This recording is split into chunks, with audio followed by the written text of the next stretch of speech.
My name is Caleb Morris, and if I've learned anything from marriage and family life, it's this. There's a difference between being present and being seen. I've been present for 12 years. I showed up to every family function. I held my wife's hand through her graduate exams, and I carried her mother's groceries up 3 flights of stairs every time she forgot the elevator key. I knew the difference between Russell's favorite scotch and Jared's allergy to walnuts. But none of it ever seemed to matter. I wasn't seen. Not really. Alina used to say I was low maintenance, like it was some kind of blessing. I guess I wore that like a badge of honor in the beginning. I thought it meant I was easy to love, not demanding or dramatic.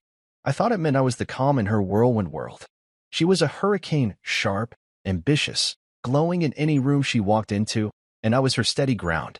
At least, that's how I romanticized it. But over the years, that label, low maintenance, turned into an excuse. A way to bypass my needs without guilt. I didn't speak up, so she assumed I didn't care. Or maybe she stopped noticing I was even there. Her family didn't help. Claudia, her mother, never looked me in the eye unless she needed something fixed. Russell, stoic, old school, the type to measure a man by the thickness of his handshake, tolerated me like I was some low-grade investment with poor returns. And Jared? Jared was the sun in their sky. Everything revolved around him. He could crash a car and they'd ask if the tree was okay. I, on the other hand, could be standing in the same room and still somehow not count. I remember the first Christmas I spent with them. I had picked out personalized gifts for each person, thoughtful, wrapped in craft paper with wax seals and little notes. I sat on the edge of the couch, watching everyone unwrap theirs. When they got to mine, Claudia glanced at the gift tag like it was smudged. Oh, Caleb got this. She didn't mean harm, but it landed all the same. That tiny moment became a pattern, my effort reduced to background noise, my presence an afterthought. But I didn't complain. That was the part one played. The quiet one. The fixer. The dependable man who showed up, nodded when spoken to, and went back to patching drywall or updating spreadsheets when the party was over. I buried my disappointments like clutter in the attic, tucked away, out of sight. At home, things weren't so different. Alina's world was filled with plans, brunches with coworkers, fitness challenges with her friends, endless calls with Jared about the latest tech or startup he was interested in. I tried to engage. I really did. But every time I tried to carve out space for myself in that world, it felt like I was intruding. Don't be so sensitive, she'd say if I asked for a quiet dinner, just the two of us. Or, you know how my family is, when they steamrolled through another get-together without asking if I could make it or even wanted to. I let it slide. Again and again. Because being the man who made a fuss wasn't who I wanted to be. I told myself love was about compromise. About support. About weathering the small stuff. I didn't realize until much later that I was the only one doing the compromising. What broke me wasn't one dramatic moment. It was the slow erosion of relevance. I would talk and realize no one was really listening. I'd make a decision and someone else would override it like I hadn't spoken. I once spent hours putting together a presentation for Claudia's charity gala, only for her to introduce it as something Jared whipped up. Jared hadn't even opened the damn file. Still, I kept showing up. Kept nodding, smiling, doing the chores no one noticed until they were undone. I was a ghost with a heartbeat. A husband in the technical sense, a member of the family by marriage and utility. Never by presence. Never by voice. It's funny how long you can go like that, half there, half vanished, without really noticing it. Until one day you catch your own reflection in a window, and you don't recognize the man staring back. Not because he's changed on the outside, but because you realize just how much of him has disappeared inside. I wasn't bitter. Not yet. Just tired. Tired of being the wallpaper in everyone else's picture. Tired of thinking that maybe, if I just tried harder, smiled more, stayed quieter, they'd eventually make room for me at the table. I was Caleb Morris, the man in the background. But not forever. My 35th birthday began like any other Tuesday, gray sky, lukewarm coffee, and the quiet hum of a life that had long since settled into routine. I didn't expect balloons or confetti. That was never my thing. But I think, deep down, I expected something. Maybe a hug before Alina left for work. A quick, happy birthday, old man, over scrambled eggs. Even a Post-it on the fridge would have done the trick. But when I walked into the kitchen, it was spotless and cold. No eggs. No Post-it. Just a clean counter and a note reminding me to pick up Jared's dry cleaning. I stared at it for longer than I care to admit. I almost laughed. That would have been fitting, getting my brother-in-law's suits on my own birthday.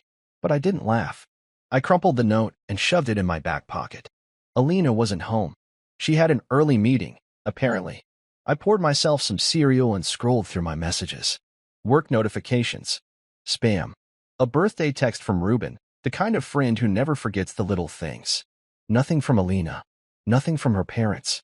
I checked again an hour later, just in case something had slipped through. Still nothing. By the time I got to work, the day was already dragging me under. Emails piled up, a client presentation glitched, and the printer jammed halfway through the only file I needed printed on time. I kept my head down, pushed through it. That's what I do, what I've always done. Show up. Handle things. Keep moving. Still, as I sat through a late afternoon budget meeting, my mind drifted. I pictured Alina at lunch, maybe with her team or on a call with Claudia, going on about wedding venues for Jared and his fiancée. They'd probably pick something grand, with chandeliers and those overpriced, folded napkins that look like swans. I imagined them laughing, clinking glasses, celebrating the things that mattered. I didn't. Not today. Not me. I drove home that evening half hoping, half dreading. Maybe there'd be something small waiting. A slice of cake. A takeout bag on the counter. Anything. I parked the car and sat there for a moment, engine off, fingers gripping the wheel. I tried to prepare myself for whatever I'd walk into. But when I opened the front door, the house was dark. Alina wasn't home yet. No lights.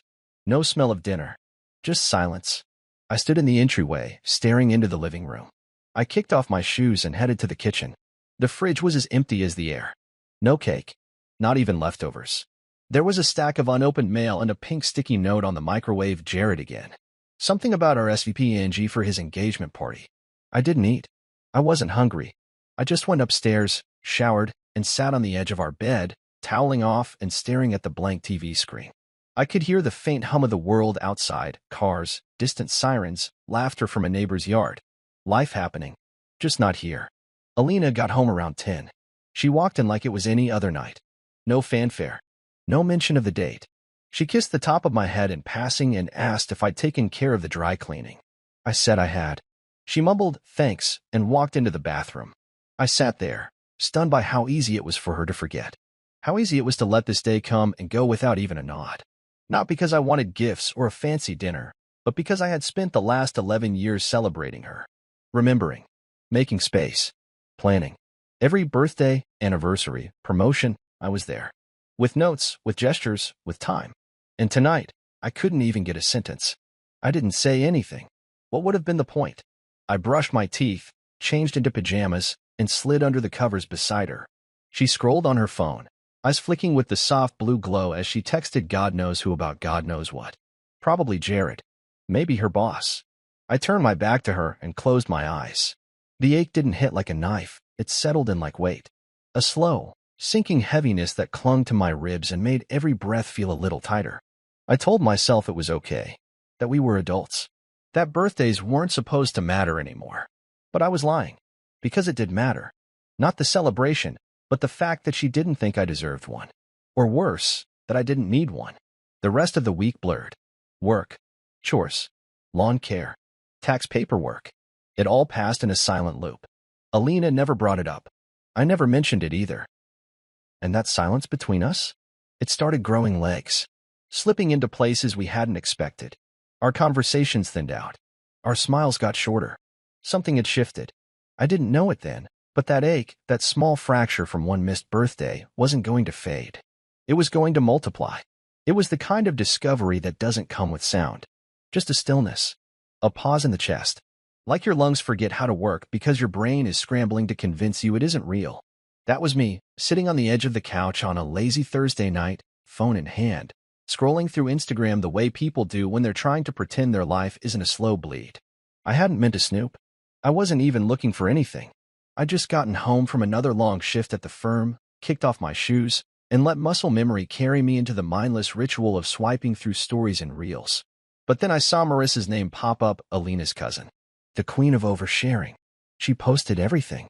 Every salad, every spa day, every moment that sparkled with even a hint of glamour. Normally, I swiped past her content without a second thought. But tonight, something made me pause.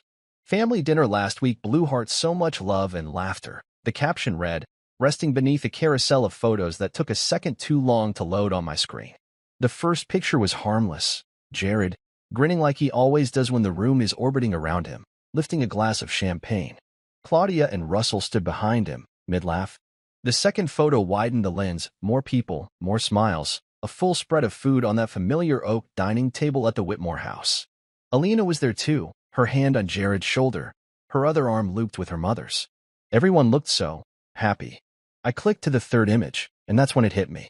Like a punch I didn't see coming. A birthday cake, sitting proudly in the center of the table. Blue icing. Gold lettering. And though part of the message was obscured by someone's glass of wine, the visible part was crystal clear. Happy Bert. My mouth went dry. The next few photos were a blur, candles, balloons, the whole family toasting, someone hugging Jared while he unwrapped a wireless speaker set. Marissa's final video panned across the table with someone yelling to Jared, "The heart of the family." And they all cheered. Every single one, including my wife.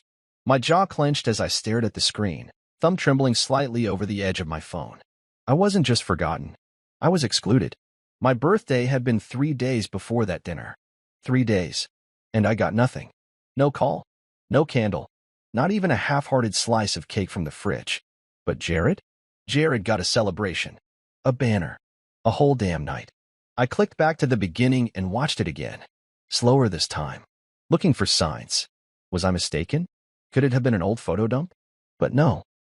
There was a copy of Modern Living on the counter behind Claudia, the same issue I'd seen just last week in the checkout line. The date was current. The event was fresh. I sat there in silence for what felt like hours. Not angry. Not yet. Just stunned. Betrayal doesn't always roar in like a lion. Sometimes it walks in gently, sits beside you on the couch, and presses its cold hand over your heart. I tried to make sense of it. Tried to rationalize. Maybe they assumed I was working late. Maybe they meant to invite me and forgot. But that fell apart the second I thought of Alina. My wife. The woman I shared a bed with, a mortgage with, a life with. There's no forgetting to invite your husband to a family dinner, especially one with balloons and cake.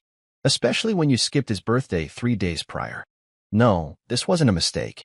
This was intentional. This was an erasure dressed in civility. A family gathering disguised as love but laced with exclusion. And Alina hadn't just gone along with it. She helped host it. A sick sort of hollowness settled in my chest. Like grief. Like something that had been mine had quietly died and no one bothered to tell me. Maybe that was the most painful part, not the absence, but the silence. The way it was all handled so neatly, so casually, like I was a detail they edited out in the final draft. I stood and walked into the kitchen, not even sure why. I opened the fridge, stared at the shelves, half a bottle of wine, some leftovers in foil, eggs. No cake. Of course not. I shut the door and leaned against it, letting the weight of it all pin me there. It wasn't about the party. It wasn't even about the birthday. It was about everything that came before it and everything it represented. Years of being the man who showed up, did the work, kept his mouth shut. And for what? So they could play and joy around me like I didn't exist? I looked down at my phone, the screen now dimmed. That one partial word still burned behind my eyes. Happy Bert. Not mine. Never mine. 3 days. That's how long I went without saying a word. To Alina. To anyone. I didn't confront her, didn't bring up the photos. I didn't even hint at what I knew. I just floated through our shared space like a ghost who hadn't yet realized he was dead. I still made coffee in the morning. Still asked if she needed anything before bed. Still responded to her good night with a tired nod. And she? She didn't notice. Or maybe she didn't want to. Then my phone rang. It was early evening. I had just finished folding laundry, hers and mine, and was placing it in the basket when the screen lit up. Alina. I stared at the name for a second too long before answering. Hey babe, she chirped like nothing was wrong. So, we're all heading to Jared's birthday dinner tonight. What are you getting him? He's been hinting at that wireless speaker set. My heart didn't race. It didn't drop. It just stopped. Like my body knew it needed to freeze in order to keep the rage from slipping out all at once. I brought the phone to my ear slowly. Did you forget something? A pause. Just a second. Barely noticeable. Forget what? My birthday was last week. Silence. Then, the weakest, most brittle laugh I've ever heard from her. Oh, right. I meant to say something. Work's been a circus, Caleb. I sat down on the bed, my knees suddenly unsure if they could carry the weight of this moment. A circus, I echoed. She didn't hear the edge in my voice. Or if she did, she ignored it. Anyway, she said, breezing on, are you getting Jared a gift? You know how he gets. He'll know if it's not the exact one he asked for. I almost laughed. Almost. But it wasn't funny. It was absurd. This woman, my wife, was planning a second celebration for her brother in the same week she forgot mine. And now she wanted to know what I was getting him? I stood up, pacing now. Alina, I said slowly, carefully, do you understand what you just said? What do you mean? Her tone held that defensiveness she always wore when she sensed I was about to say something that made her uncomfortable. That tone that said, let's not do this now. I pressed forward anyway. You're calling to ask me about a gift for Jared, for the birthday dinner you're going to tonight. A dinner at your parents' house. The same house where, just a few days ago, you threw a party for him. With balloons. With cake. And everyone showed up. Except me. She sighed. Caleb. No. Don't Caleb me. My voice didn't rise. It dropped. Lower. Steadier. I saw the photos. Marissa posted them. The whole family was there. Even your grandmother, who barely gets out of bed. Everyone except your husband. On the same week as his birthday. She went quiet again. Then came the shift, the moment she chose pride over remorse. You're making a big deal out of nothing, she said flatly. It was just a dinner. Jared had been planning it for weeks. We thought you were busy. I blinked. Busy? You've been working so much lately. I didn't think you'd want. I cut her off. I'm always working. That's how we live in this house, Alina. But I would have made time. For my birthday. For my own family. There was no response. Just breathing. And I realized she wasn't shocked. She wasn't blindsided. She just didn't think I'd ever bring it up. Didn't think I'd care enough to notice. I let that silence stretch for a beat longer before I said it. I thought we didn't do birthdays. She scoffed. What are you talking about? That's what you always say. Every year, when it's my turn. Let's keep it simple. We're too old for parties. You don't want all that attention anyway. And I believed you. I adapted. But now I see the truth. We don't do my birthdays. We just do Jared's. That's not fair, she snapped. You're twisting things. No, I said, my voice calm. I'm finally seeing things. And then I hung up. I stared at my phone, fingers hovering over the screen. Something had broken, and I didn't want to fix it anymore. Not with tape. Not with silence. Not with another year of pretending it didn't hurt. I blocked her number. Then Claudia's. Then Jared's. Because I didn't want explanations. I didn't want excuses. I wanted peace. And sometimes, peace starts with ending the noise. I thought we don't do birthdays, Alina. The words left my mouth low and slow, each one deliberate, like the press of a gavel. I wasn't yelling. I didn't need to. The truth, when delivered clean and quiet, hits harder than any scream ever could. And I wanted her to feel it, not just hear it. To understand the weight of what she'd done. Or maybe, what she hadn't done. She paused. Just like before. Always with the pause. What are you talking about? Her voice tried for confusion, but I knew her too well. It was defense masquerading as innocence. I pressed the phone tighter to my ear. Because mine came and went. Not a call. Not a card. Not a candle. And then I see a full-blown party with a cake and decorations, a party during the same week. At your mother's house. And I wasn't even invited. Her exhale hissed through the line. You're making this way bigger than it is. No, I said. I'm just seeing it for what it actually is. Caleb, it was just a dinner. We threw it together last minute. Jared didn't want anything big. I almost laughed at the absurdity. Balloons, a cake with custom icing, a full table spread, and a room full of people wearing their Sunday best. You call that just a dinner? She scoffed. Oh my God. Are you seriously jealous of Jared right now? There it was. The pivot. The deflection. The way she always twisted the focus back on me. You're overreacting. You're being emotional. You're insecure. No, Alina. I'm not jealous. I'm disappointed. I'm hurt. And I'm tired. Tired of being the husband that gets whatever crumbs are left after you've fed the rest of your world. She went quiet for a second. I could hear movement, probably pacing. Her breathing was sharp, clipped. You've never wanted attention, Caleb. You've always said birthdays weren't a big deal. No, I corrected her. I said we didn't need to make a big deal out of them. That doesn't mean I wanted to be forgotten. There's a difference. She sighed again, this time with that layered annoyance only Alina could perfect. I didn't mean to forget. It's just been a crazy week. No, I said again, firmer now. This isn't about this week. This is about years. This is about being the man who's good enough to fix the garage door and file the taxes and show up to every family event, but not good enough to be thought of, to be appreciated, to be seen. That's not fair. And what you did was? The silence on her end stretched out so long I thought maybe she'd hung up. But then she spoke again, quieter this time. I didn't know you felt this way. Of course you didn't, I replied. Because I stopped telling you. Because every time I tried, it became about how you were stressed, or how your plate was full, or how Jared needed something more urgent. And eventually, I just stopped showing up to the conversation. She didn't respond. And for a moment, I hoped maybe, just maybe, this would be the time she said something different, something real. But instead, she went back to the well she always drew from. We thought you were busy that night, she said. Everyone said, oh, Caleb's probably working late again. My hands clenched into fists at my sides. Do you hear yourself? That's your excuse? That you assumed I wouldn't come so no one even bothered to ask? That you celebrated your brother's birthday while mine sat quietly in the rear view, unnoticed? Her tone sharpened. I'm sorry you feel left out, but you're acting like we committed a crime. It was a dinner. You're blowing this way out of proportion. And that was when I knew. This conversation wasn't going anywhere. She didn't get it. She didn't want to get it. Because to understand what I was saying would mean accepting responsibility, would mean sitting in the discomfort of her choices. I pulled the phone from my ear and stared at the screen. Her name, still glowing there. The same name I had once seen as home.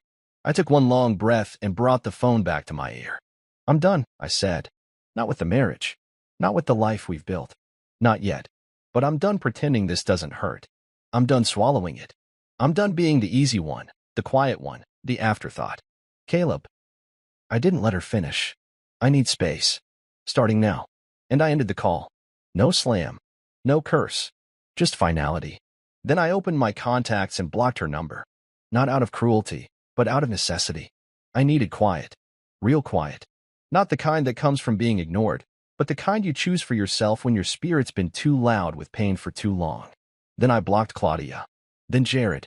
And for the first time in years, I sat on the porch alone, not waiting for anyone, not apologizing for anything, not hoping someone would remember me.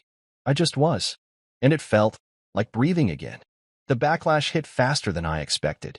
It came like a wave, as sharp, loud, and relentless. First, a barrage of texts.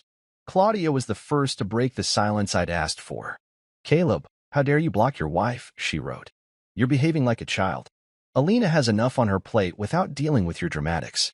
I stared at the message for a long time before deleting it without replying. Then came Jared. Bro, grow up. It was a dinner. You didn't even say you cared about birthdays. Now you're punishing everyone because you had a bad day? Don't be pathetic. The words burned more than I wanted to admit, not because they were true, but because they were so far from the truth and yet said with such certainty. Jared always had a way of assuming authority on things he didn't understand. I had been the silent one for so long, it made my voice seem foreign when I finally used it. Even Russell chimed in, though less aggressive than the others. His message was one line. You're disappointing the family, Caleb. That one stung more than the others. Not because I craved his approval, God knows he barely gave me any, but because of the weight of that word, disappointing. I had spent years trying to prove I was a steady presence, a reliable son-in-law. I kept their daughter safe, paid the bills on time, nodded politely when Claudia went on her tirades, endured Jared's smugness during Sunday dinners. And now, because I asked for acknowledgement, I was suddenly disappointing? I didn't answer any of them. Instead, I did something that felt foreign but freeing. I turned my phone off. Not silenced. Off. Then I set it face down and let the world rage on without me. That week felt like stepping out of a thick fog. I moved through my apartment in silence, but for once, it was the kind I chose. I cleaned the kitchen. I cooked for myself, not just throwing together meals out of obligation, but actually cooked.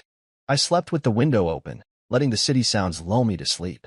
I walked to the coffee shop a few blocks away every morning and sat with a book I hadn't touched in years. I went to therapy. Not the kind where you're dragged there and sit with arms crossed, waiting for it to be over.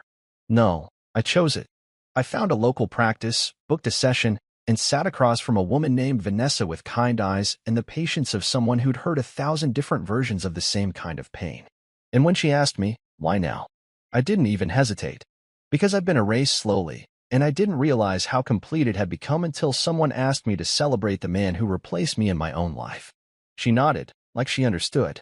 And when I spoke, really spoke, about the birthday, about Alina, about the years of being the quiet one, I didn't cry.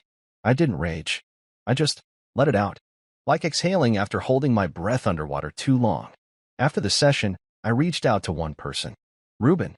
We hadn't spoken in a while, not since he moved across the city and started working nights. But I knew if anyone could anchor me back to the version of myself I'd buried under family obligations and silent resentment, it was him. We met for dinner at a pub near his apartment, simple, casual. He walked in with that same easy swagger he always had, clapped me on the shoulder, and grinned. You look like a man who just walked out of a long nap and realized the house was on fire. I smiled for the first time in days. Over burgers and beer, I told him everything. And when I finished, he leaned back in his chair, arms crossed, and said something I'll never forget. You've been a lighthouse in a town that only looks inland. Your job's been to shine, to guide, to hold steady. But if no one's listening, no one's coming to shore. That's not your failure, man. That's theirs.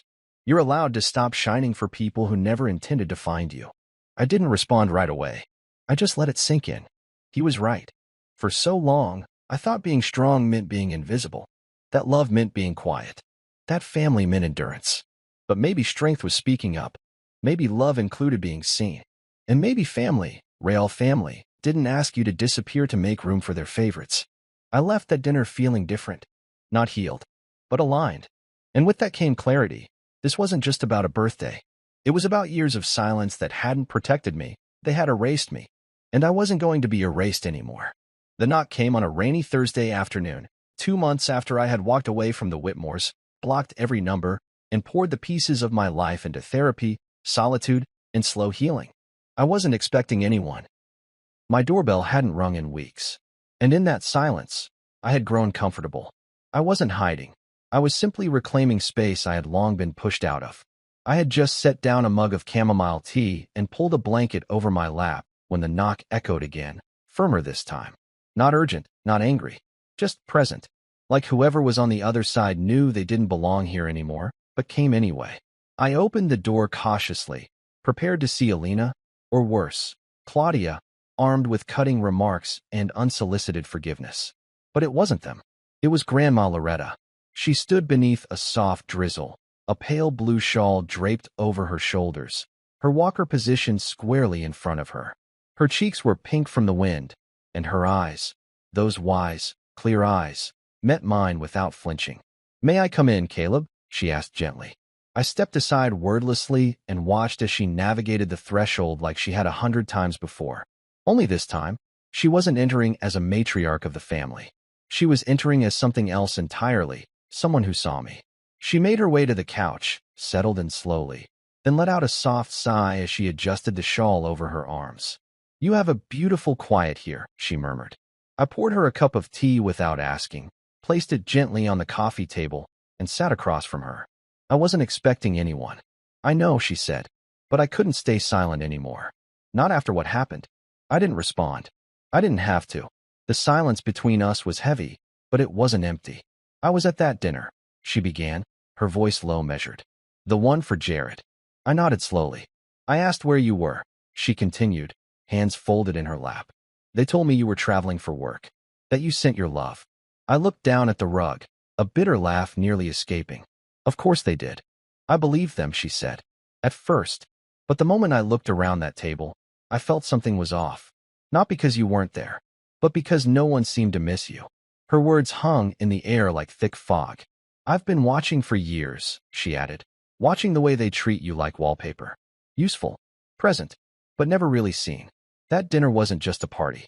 It was the final slap. A quiet statement that said you didn't matter." I swallowed hard. That was the most painful part. How easy it had been for them to leave me out. Like trimming a loose thread. Loretta reached into her purse, her hands trembling slightly as she fumbled with a clasp. "This wasn't supposed to happen this way," she said. But then again, a lot of things weren't. She pulled out a small velvet envelope and passed it across the table to me. I opened it slowly, carefully. Inside was a folded piece of stationery, thick and cream-colored, and something else, cool and metallic. A pocket watch. I turned it over in my hand. its surface worn, the engraved initials faded but still legible, EWL. Edward Wesley Loretta, her late husband, the man everyone said Jared reminded them of, the family's guiding light. I was going to give it to you years ago, Loretta said softly. Eddie would have wanted it to go to the one person in the family who carried his quiet strength, his patience, his sense of duty. I kept holding off, thinking there'd be a perfect time. Then I realized, waiting for the right time is what this family does best. We wait until the damage is done. Then we pretend it wasn't. I stared at the watch, unsure what to say. She leaned forward slightly, eyes glistening. It's yours, Caleb. It always was. You don't need a birthday to deserve something meaningful. You don't need to be loud to matter. I nodded, unable to speak. My throat tightened, the weight of her words pressing deep into the cracks I'd been trying to seal. I'm sorry, she added, for their blindness, for their neglect, and for not stepping in sooner. I looked up and met her gaze. Thank you, I whispered. She reached out, placed a frail hand over mine. You're not the man in the background, Caleb. You never were. You're the frame, the foundation. And even if they never acknowledge it, I will. She stayed a little while longer. We didn't talk much after that. We didn't need to. When she finally rose to leave, I walked her out, the pocket watch still resting in my palm. As the door shut behind her, I stood in the middle of my living room, staring down at it. It wasn't just a gift. It was a recognition, a relic of legacy handed to someone who had always been too polite to demand it. And for the first time in a long time, I felt seen. A week after Loretta's visit, I found the letter in my mailbox. No text before, no knock at my door, just a plain white envelope, my name written on the front in handwriting I knew as well as my own. Alina. Clean, careful script. The kind she used when she wanted to get something right. I held it for a while before opening it. Not because I wasn't curious, but because I needed a minute to brace myself. This wasn't a text she could type and delete in a heat of emotion. This was ink on paper. Intentional. Measured. Permanent. I opened it slowly, unfolded the page inside, and began to read. Caleb, I've started this letter 4 times and thrown each draft away. I think it's because nothing I write feels like enough. There's no perfect way to apologize for erasing someone's birthday, especially not when that someone is the man who's given me everything and never asked for anything in return. But I need to try anyway. By the second sentence, my chest was tight. Her words didn't ramble. They didn't spiral into justifications or excuses. She wasn't hiding behind her usual tone of deflection. For once, she was writing from a place of vulnerability. And I kept reading. Slowly, line by line. I don't know when I started treating you like a fixture instead of a person. Maybe it happened over time, gradually, quietly. Maybe I took your steadiness as a license to stop showing up the way you always did. You never complained. You never asked for more. And I told myself that meant you were fine. That we were fine. But we weren't. And I see that now. She wrote about Jared, about how he had always been the loud one, the one who demanded attention and usually got it. She admitted she had spent years prioritizing his needs, trying to earn her parents' approval through him. She confessed that somewhere along the way, she started seeing me as her calm space, her safety net, but not her equal. You became my home, and I stopped checking to make sure the door was unlocked for you too. That line hit harder than anything else. I won't pretend this all changed overnight. I won't insult you by blaming it on stress or forgetting. I didn't forget your birthday, Caleb. I ignored it. I chose not to deal with it. I told myself you wouldn't care. I didn't want to sit across from you and see what I'd done. So I stayed quiet. And then I stood beside a cake and clapped for Jared while you sat at home wondering why no one remembered you. I can't take that back. But I won't lie about it either. I set the letter down for a second, my hand resting over the last few lines. I took a breath, stared out the window at the bare tree across the street. Then I picked it back up. There are 100 things I should have seen sooner, but I think the moment that finally made me stop running was when you didn't yell. You didn't fight or chase. You just walked away. And for the first time, I felt what it meant to lose something you assumed would always be there. I don't deserve forgiveness right away, and I'm not asking for things to go back to how they were. Honestly, I hope they don't, because I don't want to be the version of myself who could do what I did to you. I want to become someone who notices you, who chooses you, out loud, on purpose. So I'm asking, just once, if you'd be willing to meet me for coffee. No pressure. No expectations. Just honesty. Just a conversation between two people who once built a life together and might still have something left to rebuild. You choose the place. I'll show up. Fully. Alina. I stared at the closing for a long time. Fully. It was a word she never used lightly. Alina had always been the master of control, polished, put together, always presenting the version of herself she thought the world expected. But here, in these handwritten words, I saw the real her. The version she didn't show at parties or post online. The version that maybe still had the courage to look inward. I folded the letter carefully and set it beside the pocket watch Loretta had given me.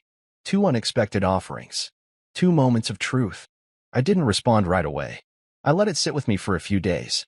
I reread the letter twice, once in the morning sun with coffee in hand, and once late at night when the house was still and the hum of the refrigerator was the only sound. Each time, it felt a little heavier, a little more real. And then, on the 5th day, I picked up my phone. I scrolled past every blocked contact, every unread message still sitting like echoes in the corners of my inbox. And I sent her a single text, Elm Street Cafe, Saturday, noon, not because I owed her, but because a man who spent years being invisible had finally been seen, and he wanted to know what she would do next. I arrived 15 minutes early, not because I was nervous, but because I wanted to feel the space before she entered it. Elm Street Cafe hadn't changed much, still smelled like cinnamon and roasted beans, still had the chipped brick walls and scuffed wooden floors that gave it a kind of imperfect charm. It was a place where real conversations happened. Not the kind you rush through on your phone, but the kind where time stretches and words actually mean something. I picked a small corner table near the window. The seat I chose gave me a view of the door. I didn't want to be surprised. I wanted to see her walk in, wanted a moment to study her face before I had to speak. My hands were folded loosely on the table. No coffee yet. I wanted to order after she arrived, let her decide if she even stayed long enough for it. At exactly noon, she walked in. Alina looked softer than I remembered. Not physically, but in the way she carried herself. She wasn't dressed for performance, no stilettos, no bold lipstick, no phone in hand like a weapon. She wore a cream sweater, jeans, and flats. Her hair was pulled back, not styled, and her eyes were scanning until they found me. When they did, she didn't smile. Just gave a small nod, like acknowledgement, like respect. She walked over, sat across from me, and for a moment, we didn't speak. The air between us was full of years, both spoken and unspoken. "Hi," she finally said. "Hi.